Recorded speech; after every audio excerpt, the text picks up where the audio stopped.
다음은 학생 기숙사 관리와 관련한 질문을 드리겠습니다. 2014년도 진주 외국어고등학교 학생 기숙사 사건 기억나고 계시죠? 예, 2014년 3월 31일 그리고 4월 11일 동시에 일어난 아픈 기억 저희들 기억하고 있습니다. 그 당시 이제 학생들의 폭력 행위로 2명의 학생이 사망하고 이 사건으로 전국을 아주 떠들썩하게 한 사건이었는데 그 당시 교육청에 어떤 특별한 대책을 내어놨을 것으로 알고 있는데 그 말씀해 보시죠. 예, 그 당시 자료를 저희들 찾아보니까 동일한 학교에서 아주 짧은 연이은 시간에 일어난 사고로서 도교육청을 비롯한 도민들이 큰 충격을 받은 게 사실이었습니다. 그래서 그때 저희들 제안한 대책을 잠깐 살펴보니까 기숙사 학생들의 학교 폭력 예방 활동을 좀 더 강화해야 되겠다. 그리고 기숙사 학생의 상담과 관찰을 더 깊이 있게 진행해야 되겠다.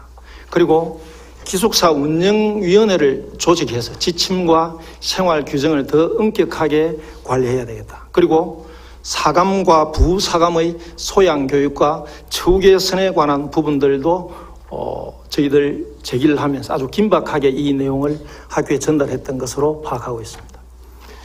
그 대책들이 지금 잘 시행되고 있다고 생각을 하십니까?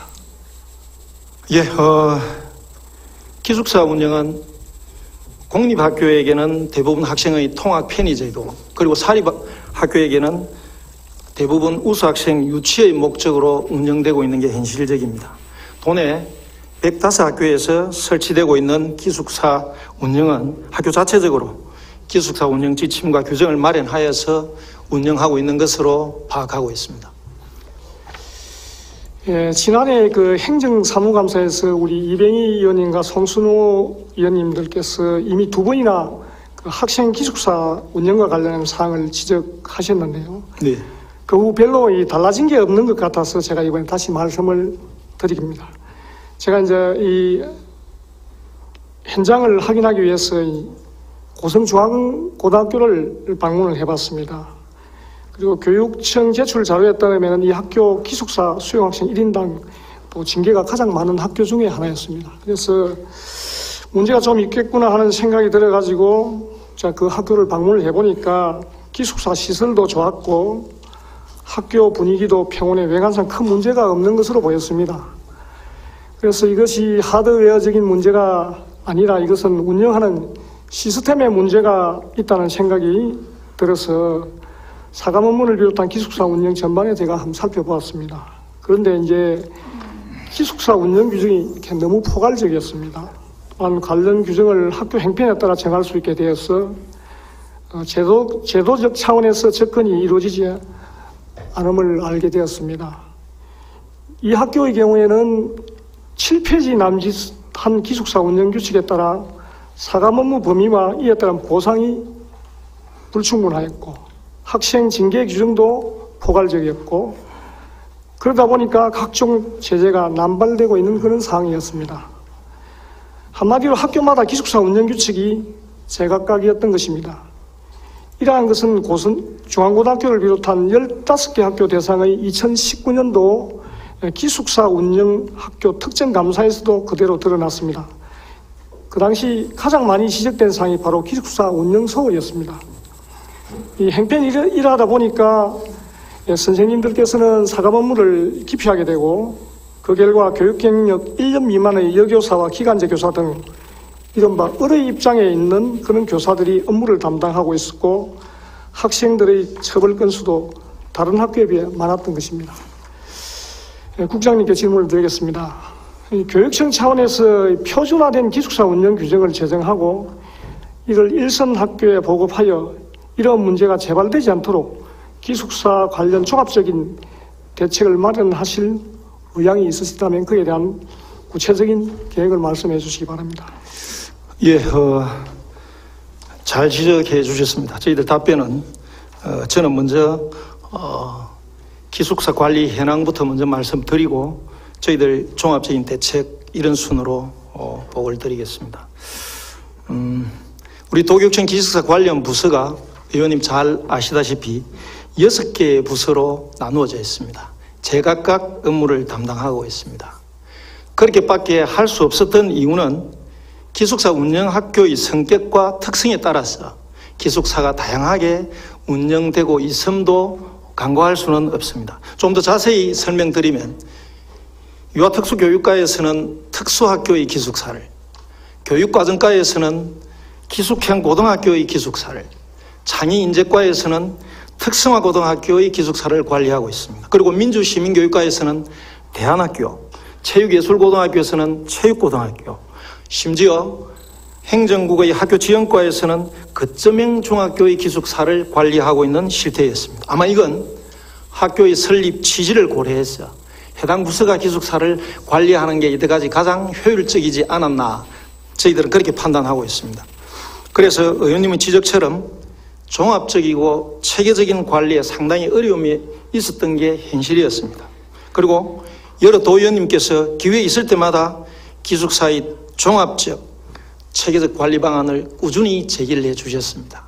그래서 지난해 저희들 간략히 소개드리면 처음으로 기숙사 운영 TF를 구성해서 지금 거의 기숙사 운영 매뉴얼이 마지막 개발 마무리 단계에 와 있음을 알려드립니다. 이 매뉴얼에는 기숙사 운영의 전반적인 사항이 다 포함되어 있습니다. 예를 들었다면 사감을 임명할 때 사감의 역할과 자격, 채용 조건, 복무, 인건비 이런 부분까지 단일화한 표준을 제시하고 있음을 안내드립니다. 그리고 이때까지 기숙사 관련 총괄 부서가 지정되어 있지 않고 없었습니다. 그래서 이번에 7월 1일자 일반직 인사에 기숙사만 전담하는 소요 정원을 확보해서 배치할 그런 계획을 갖고 있다는 이야기를 드리고 의원님들께서 관심 가지고 계신 생활규정 7페이지 분량 이것 이제 학생생활지도 지침을 모든 6개 부서 관련 기숙사에 단일화한 안을 저희들 지금 적용하려고 하고 있습니다. 그 안에 의원님께서 말씀하신 학생징계사항 그리고 비상대피훈련 재난사항 이런까지도 꼼꼼히 다 들어있다는 이야기를 드리고요. 그리고 취약교원의 기숙사 사감을 배제하라. 이 사항은 기본 지침에 명확히 삽입을 했습니다. 저희들 사감 업무만 전담하고 있는 전담 사감은 43교에 제가 파악하기로는 83명이 근무를 하고 있습니다. 나머지 한 6개교는 용역회사에서 관리하고 있습니다. 그 나머지 학교들은 이제 교직원들이 윤번제로 이 사감, 부사감 업무를 담당하고 있는 게 현실입니다. 그러다 보니까 이러한 학교에서 이 업무를 기피 업무로 지정하고 대부분 기간제 교사라든지 신규 교사인 취약 교원들에게 이 업무를 맡기고 있었던 게 사실이었습니다. 그래서 이번 기본 운영 지침에 그러하지 못하도록 명확히 명시했다는 것을 안내드리고 마지막으로 기숙사 현장 점검 및 컨설팅 활동을 강화하도록 하겠습니다. 기숙사가 학생들에게 가정처럼 편안하고 안전한 공간이 될 수 있도록 저희들 교육적 역할을 다하도록 하겠습니다.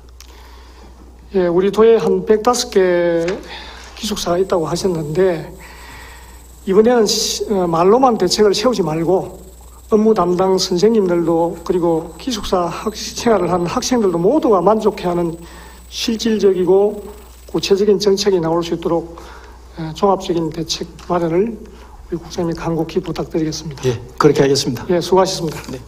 예, 행정국장입니다. 예, 남해 사진 2는 남해초등학교 컨테이너 임시교사 사진입니다. 예, 잘 아시다시피 남해초등학교 건물이 노화되어 기존의 것을 철거하고 새로이 신축하게 되었는데 공사 기간 동안 임시로 사용하게 될 이 교사입니다. 임시로 사용하는 건물인 만큼 견고하고 건축 재질이 아닌 이동과 해체가 쉬운 컨테이너입니다. 따라서 임시로 사용하고 폐기되어야 할 건물이기 때문에 최대한 아이들의 건강권을 보장하면서도 경제성 역시 중요하게 고려하면서 관련 업체를 선정했어야 합니다. 사진 3을 좀 띄워주시죠. 자, 이 사진을 보십시오. 제품에는 사실은 큰 차이가 없습니다. 남해초등학교 컨테이너 임시 교사와 관련해서 총 20억 6,800만 원의 예산으로 팽당 176만 원이 투입되었는데, 이것은 조달청 나라장터에 올라와 있는 같은 회사 동일 제품보다도 팽당 10만 원이나 비싼 일 뿐만 아니라 다른 회사의 유사 제품과 비교해 볼 때 팽당 102만 원이나 차이 나는 교실 한 칸당 2.4배인 고가였습니다. 사진 4를 좀 띄워주시죠. 이 남해초등학교 컨테이너 임시교사 내부입니다. 또한 전기, 소방 등 부대 공사를 포함한 실제 총공사 금액은 약 33억 원에 달했는데, 이것은 팽당 280만 원, 교실 한 칸당 무려 7,600만 원입니다. 제가 이것을 납품회사에 전화를 걸어 문의를 해봤습니다. 이 편백나무와 대리석으로 마감된 최고급 주택용 컨테이너 하우스가 팽당 300만 원이라는 대답을 들었습니다. 말만 잘하면은 20만 원쯤 깎아준답니다. 이 상식적으로 생각해도 너무 비싸지 않습니까? 국장님께 질문을 드리겠습니다. 이렇게 가격 차이가 많이 나는데 굳이 이 제품을 꼭 구매해야 할 이유라도 있었나요? 예, 답변 드리겠습니다. 남해초등학교 임시교사는 의원님께서 알고 계시는 바와 같이 본관동과 후관동의 정밀 안전점검 결과 2등급 판정에 따라서 교사 개척 공사 기간 동안 사용하게 될 컨테이너 임시교사이며, 그 당시 학부모님들은 학생들의 안전에 대한 걱정과 불안감이 상당히 큰 상태였습니다. 교육청에서는 임시교사를 긴급히 설치하여 2등급 건물에서 하루라도 빨리 학생들을 안전한 곳으로 이전하고자 하였습니다. 의원님께서 지적하신 바와 같이 현재 남해초등학교에 설치된 컨테이너 임시교사는 조달청 조달 우수 제품으로 일반 제품에 비하여 가격이 비싼 것이 사실입니다. 남해초등학교 임시교사 설치 결정 이후에 남해교육지원청에서는 임시교사 설치를 위하여 학교장을 비롯한 학교 관계자, 학교 운영위원회, 학부모 대표님들과 임시교사 설치에 관한 설명회를 2차례 가졌으며 설문조사도 한 차례 실시를 하였습니다. 학부모님들 요구사항으로서는 학생들이 알러지나 아토피 등 피부병이 발생하지 않았으면 좋겠다는 생각과 친환경 제품을 설치해달라, 공인기관 실내 공기질 측정 등의 요구가 있었으며, 이미 2017년 산청고등학교 전면 개척 시에 사용된 컨테이너 임시교사에서 환경 호르몬으로 인해 학생들이 알레르기, 아토피 등으로 전악한 사례가 있었음을 사전에 인지하고 계셨습니다. 교육청에서는 당시 조달청 나라장터 쇼핑몰에 등록된 조달 우수 제품 1개 회사, 일반 제품 4개 회사의 제품을 세부 규격, 친환경 마감재, 실내 공기질 기준 만족, 학부모들의 요구사항 및 설문조사 결과를 반영하여 사용기간 등을 종합적으로 검토하였고, 최소 2년 6개월 이상 장기간 사용하는 임시교사는 학생들의 안전과 건강이 최우선으로 고려되어야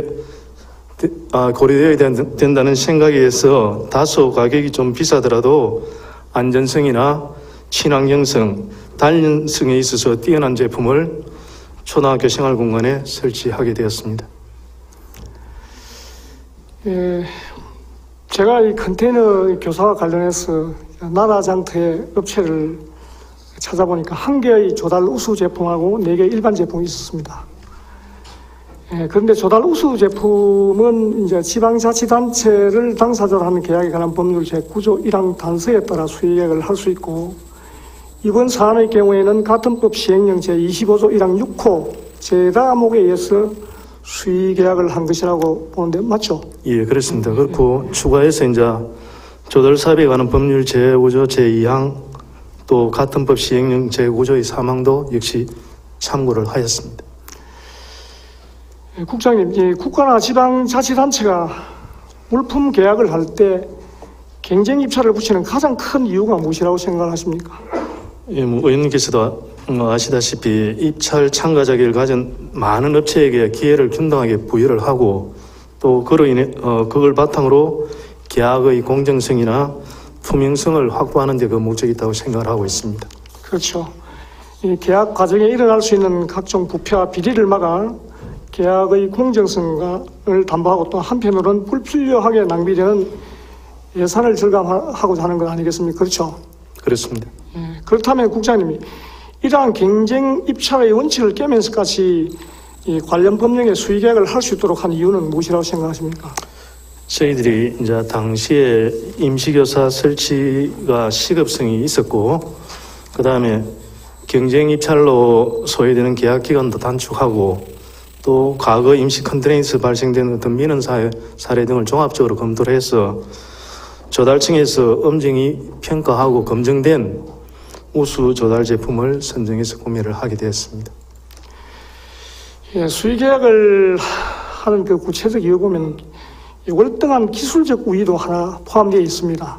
그렇다면 위 남해에 설치된 이 제품이 일반 제품에 비해 2배의 가격을 그렇게 상쇄할 만큼 기술적 우위가 있었는지 한번 생각을 해보겠습니다. 자, 그림 컨테이너 1, 그림 1을 띄워주시죠. 자, 그림 1을 보시면은 작은 패널이 하나 더 부착되어 있는 기술적 이유입니다. 공기층이 되어 있고요. 사실은 여기 보면은 난연 EPS 패널 하나 더 있는데 이렇게 작은 패널 하나가 더 있다는 이유로 이렇게 가격이 높게 책정되게 된 그런 부분에 대해서 우리 국장님 이해가 되십니까?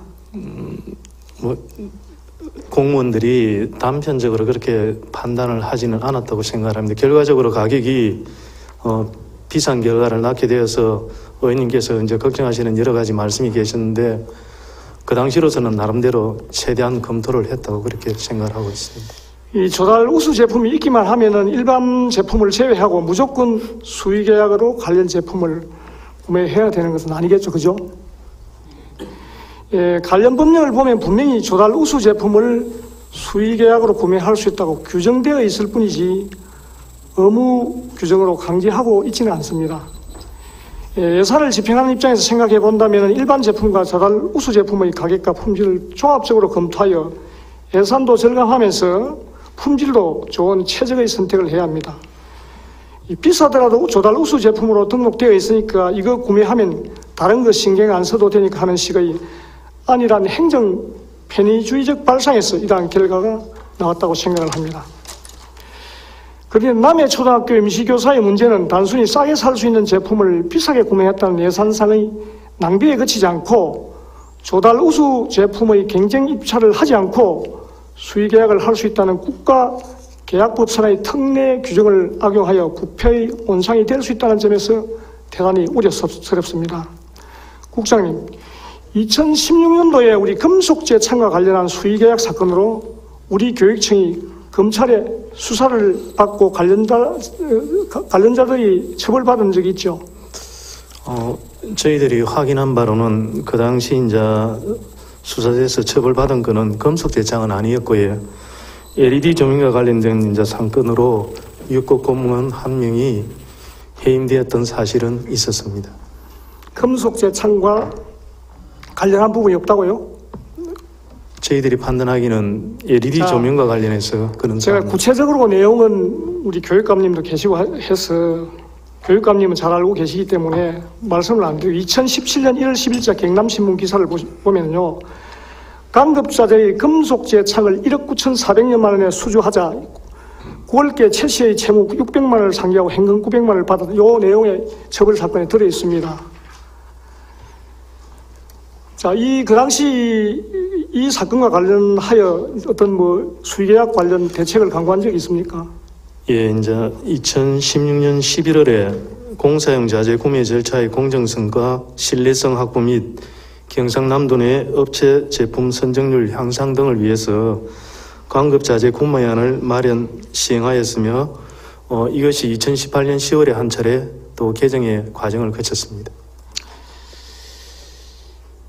제가 지난 행정사무감사 때도 지적했지만도 금속 재창과 관련하여 김해 장류 소재 모업체, 앞으로 편의상 갑업체를 하겠습니다. 수의계약으로 거의 독식한 것을 발견할 수 있었습니다. 표 2, 표 3을 좀 띄워주시죠. 자, 이 표 2, 표 3을 보면은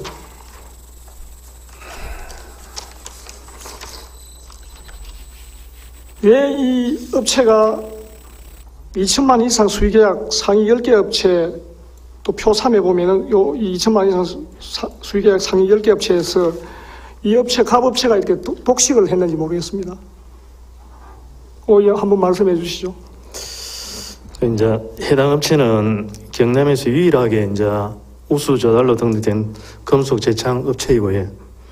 경남 지역 업체 및 우수 조달 제품에 해당되어 이제 직접 구매를 하다 보니까 결과적으로 비율이 높아진 그런 상황이고, 또한 해당 금속 재창은 2018년 7월 인정 신제품에 등록된 제품으로서 산업기술혁신촉진법 제17조에 따라서 구매 품목 중 인정 신제품이 있는 경우에는 해당 품목 구매액의 20% 이상 의무 구매에 해당하는 그런 제품입니다. 그리고 해당 업체에 대해서 산업통상자원부 국가기술표준원으로부터 의무 구매 협조 공문도 받은 사실이 있었습니다.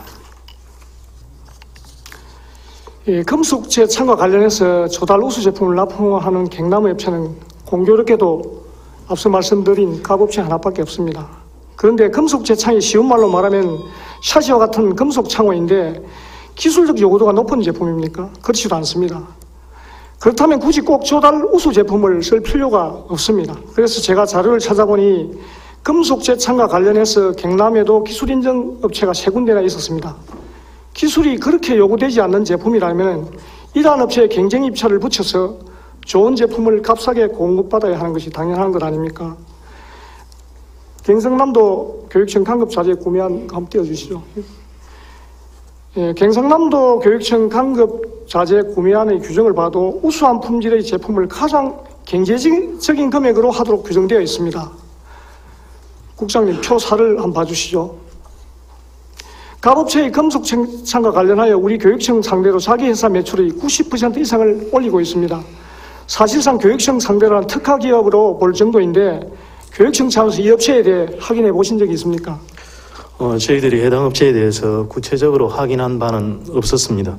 다만 우수 조달 제품의 경우 조달청에서 품질 우수성을 전문가 집단이 엄정한 평가를 통해 우수 제품으로 지정하고 있고, 시험 검사 등 사후 관리를 통해 엄격히 검증하고 있어 우리 교육청에서는 우수 조달 제품을 신뢰하고 우선하여 구매하고 있습니다. 그리고 우수 조달 물품의 지정제도 시행 배경은 조달 물자의 품질 향상과 중소벤처기업의 판로 지원에 있는 것으로 알고 있습니다. 자, 표를 한번 보시죠. 이 교육청 관련 매출액이 갑자기 폭증을 합니다. 2015년도 매출 건수는 전년에 비해 갖고 50% 늘었고, 교육청 관련 매출 건수는 전년에 비해 273% 증가했고, 매출액의 대부분이 교육청 관련 계약에서 나왔음을 알 수 있습니다. 2015년 이후 갑업체의 매출액 90% 내외가 모두 교육청 관련 계약에 나오고 있는데 이 무슨 까닭인가요? 또한 표 5와 표 6을 봐주십시오. 계약 금액별 수의계약 상위 10개 업체 중 갑업체가 2018년도는 6개, 2019년도는 5개나 순위에 들어있고 공사 금액 자체도 매우 큽니다. 연속해서 이렇게 매출이 어떻게 가능할까요? 그런데 갑업체만 이런 것이 아닙니다. 2019년도 교육청 제출 자료를 살펴보니 2천만 원 이상 수의계약 매출 기준 2위 업체, 편의상 을업체라 하겠습니다. 여러 가지 의문점이 많습니다. 양산에 소재한 을업체는 같은 상호를 쓰면서 회사의 행태만 다르고 실제 경영자가 같을 뿐만 아니라 자본금 미납으로 일부 업종 영업이 정지되었음에도 불구하고 2천만 원 이상 수의계약 건수로는 1위에 올라 있습니다. 이러한 회사가 과연 정상적이라 할 수 있겠습니까? 국장님, 이렇게 특정 업체가 특정 분야를 독식하는 가장 큰 이유가 무엇이라 생각하십니까? 그 당시부터 최근 5년간, 4, 5년간 이제 신설학교 및 기본적으로 기후역 환경 개선 사업의 그 양이 그 사업에 했던 수가 많았습니다. 그래서 예산이 많이 투입됐고, 특히 이제 금속 제창 및 목재 출입문 등은 학교 시설공사에서 수요가 많아 이제 특정 업체에 쏠림 현상이 있었던 걸로 알고 있습니다. 그렇더라도 사실은 항상 그 제도에 어떤 뭐 흠결이 있을 때나 제도가 또는 역으로 뭐 어떨지라도 운영하는 사람이, 즉 공무원이 그것을 적정하게 운영을 잘 해야 되는 그런 부분도 사실은 있다고 생각을 합니다. 예, 지금 이렇게 가장 큰 이유는 제가 보기로는 교육청 자의적 법 해석 때문이라고 생각을 합니다. 예, 경상남도 교육청 강급 자재 구매한 규정을 한번 보십시오. 지역업체에 대해서 30% 수주상을 풀어놨습니다. 정상적인 시장 원리가 작동한다면은 갑업체에 일감을 몰아주고 계약 단가를 싸게 하든지, 아니면 갑업체를 견제시키기 위해 지역 기술 인증업체를 참여시켜 가격을 낮춰야 하는 것 아니겠습니까? 그것도 독점적 수요자인 교육청이 가격 결정권의 절대적 권한을 갖고 있는데 말입니다. 그런데 교육청은 관련 규정을 자의적으로 해석하여 금속 제창과 관련한 도내 조달 우수 제품 업체는 여기가 유일하여 결과적으로 갑업체에 일감이 몰렸다 하고 충분한 기술적 배경을 가지고 있는 지역의 기술 인증 업체는 조달 우수 제품 업체가 아니어서 어쩔 수 없다고 하는 것입니다. 그렇다면 이렇게 해서 생긴 갑업체의 독점적 이익이 과연 갑업체에만 끝났을까요? 왜 교육청은 불필요한 오해와 억울을 만드는지 모르겠습니다. 이러한 일부 중소기업의 특정 분야 독식도 문제지만 교육청이 발주한 냉난방기 공사, 시스템 냉난방기를 말합니다. LG와 삼성 두 대기업의 독점에 따른 갑질도 큰 문제입니다. 표 7을 봐주십시오. 양 회사는 교육청을 상대로 평균 약 75억 원 내외의 매출을 올리고 있는데요. 매출액으로 보나 계약 건수로 보나 수위를 차지하고 있습니다. 그런데 대기업 양사는 교육청과 일괄적으로 계약을 하고 실제로 지역 하청업체와 계약을 체결하면 이들 상대로 갑질을 하고 있습니다. 다시 말하면 국가계약법상의 당사자는 이들 대기업이지만 제품은 대기업이 납품을 하고 하청업체의 제품에 관하여 설치 시공 책임지는 계약을 체결하여 구조적인 갑질을 일삼고 있는데, 이들의 갑질 요인 크게 두 가지가 있습니다. 우선 계약 체결 과정에 발생합니다. 대기업들이 교육청과 법적으로 납품 계약을 체결하면 확정된 계약 금액보다 적은 금액으로 대기업들이 하청업체들에게 계약을 강요하여 그 차액에 해당하는 이익을 대기업이 가져갑니다. 예를 들면 쉽게 이야기해서 대기업이 교육청과 기계값을 제외한 설치를 위한 비용이 100원의 납품 계약을 체결하고 대기업이 60원의 하청업체와 이면 하청 계약을 체결하여 차액인 40원을 대기업이 가져간다는 것입니다. 이것도 억울한데 더하여 60원에 해당하는 하청업체의 공사대금 현금으로 주지 않고 대기업의 제품으로 떠넘기는 이른바 밀어내기식 갑질도 진행하고 있었습니다. 이것은 하청업체가 공사대금을 제품으로 받으면서 생기는 문제인데, 하청업체가 받은 제품은 다른 곳에 제품을 시공할 수 있다면 제대로 된 가격에 할 수 있지만 물품을 설치할 수 있는 것이 없다면 현금 유동성을 높이기 위해서는 그 값에 물건을 내다 팔 수밖에 없습니다. 그래도 하청업체에서는 어쩔 수 없이 이런 것을 전문적으로 취급하는 소위 낙가마 시장이라고 불리는 중간 도매 시장의 흑값으로 방매하여 이른바 까이라는 방법으로 현금화하게 되는데, 이렇게 그분 현금은 원래 공사대금에 훨씬 못합니다. 얼마나 충분히 나겠습니까? 이러한 대기업의 갑질 관행은 단순히 하청업체의 기능을 강요한다는 측면에서 느끼는 것이 아니고 사회의 경제적 관점에서 따져보았을 때 정상적 거래 질서를 몰라서 하는 필요한 분야라고 했습니다. 국장님께서 이러한 사안을 알고 계십니다. 뭐 이런 부분에 대해서는 저희들이 디테일하게 이렇게 알지는 못했고, 도정 질문 준비를 하시는 과정에서 여러 가지 말씀이 계실 때 저희들 나름대로 또 알아본 바에 대해서 조금 말씀을 드릴까 합니다. 일반적으로 강급자재 및 일반 부품의 경우에는 설치업체가 배정이 됩니다. 그리고 생산업체가 직접 와서 설치하는 경우도 있지만 생산업체와 계약된 업체가 설치합니다. 설치업체는 설치비에 해당하는 부분에 대한 대가를 지급받는다고 알고 있습니다. 그리고 냉난방기의 경우 5천만 원 이상의 경우에는 경쟁을 통해 업체가 결정이 됩니다. 2018년부터 미세먼지 필터와 호환이 되는 제품은 LG, 삼성 두 업체밖에 없는 사항이었습니다. 이런 부분이 아마 그런 많은 부분에 어떤 이야기가 나올 수 있는 그런 사항이 되었습니다. 그리고 이것은 이제 본품만 대상이고 옵션은 실액이 부속품과 설치비로 계약금이 변동이 없는 제3자 단가 계약을 하도록 되어 있습니다. 그래서 이때 그 옵션 같은 경우는 금액 비율이 그 본품의 약 한 130%가 되는 걸로 저희들은 파악을 했습니다. 그래서 저희들이 이제 각 파트별로 알아봤었는데, 먼저 이제 설치업체 입장에서 보면은 대기업의 본품 저가 투철로 설치업체의 이익이 상대적으로 감소한다는 의견도 있었고요. 또 본품 가격이 내려가면서 설치비 감소는 당연하다는 의견. 그러면서 제3자 단가 계약과 다수 공급자 2단계 경쟁권의 평균 이익으로 처리된다는 의견이 있었습니다. 또 조달청의 입장은 이러한 사항은 이제 사인 간의 계약이기 때문에 조달청에서 관여할 사항이 아니라는 입장이었고요. 낙찰 하한율 지정 의견이 아마 조달청을 대상으로 지속적으로 건의 의견이 있었던 모양입니다. 그런데 이건 다수 공급자 계약 규정의 제정 취지나 예산 절감 등이 필요하다는 사유로 수용이 불가하다는 입장이었습니다. 그리고 저희들은 조금 전에 말씀드렸듯이 5천만 원 이상 다수 공급자 2단계 경쟁은 관련 규정에서 정한 사항으로 준수해야 된다는 그런 사항입니다. 그래서 이런 점도 좀 고려를 해주시면 고맙겠습니다. 그다음 규정만 항상 내세우지 마시고, 지금 지역업체에서 하청 대기점 계약을 맺고 있는 입장에서는 사실 설치비가 좀 정해져 있지 않습니까? 따로 정해져 있죠. 그렇습니다. 그게 설치비에 있어가지고는 어차피 대기업에서 기계를 납품하고, 설치비는 지역업체, 대리점에게 설치업체에 방속시는 비를 갖다가 규정을 내세울 것이 아니고, 그렇게 할 수 있는 방법들을 모색해보는 것이 대기업의 행포를 막을 수 있는 길이라 생각합니다. 그래서 항상 우리 교육청에서는 규정만 내세우고 우리가 어쩔 수 없다.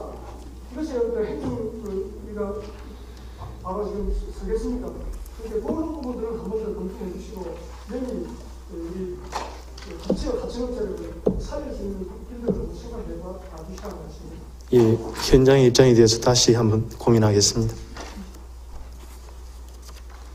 교육청 내부의 제도 개선은 물론 이를 집행하는 공무원들의 집행에 깨끗하고 투명한 교육 행정이 이루어질 수 있을까 생각하며, 이것이 진행될 때 사람의 효율적 운영은 물론 신뢰받는 행정의 불행도 동시에 이룰 수 있다고 생각을 합니다.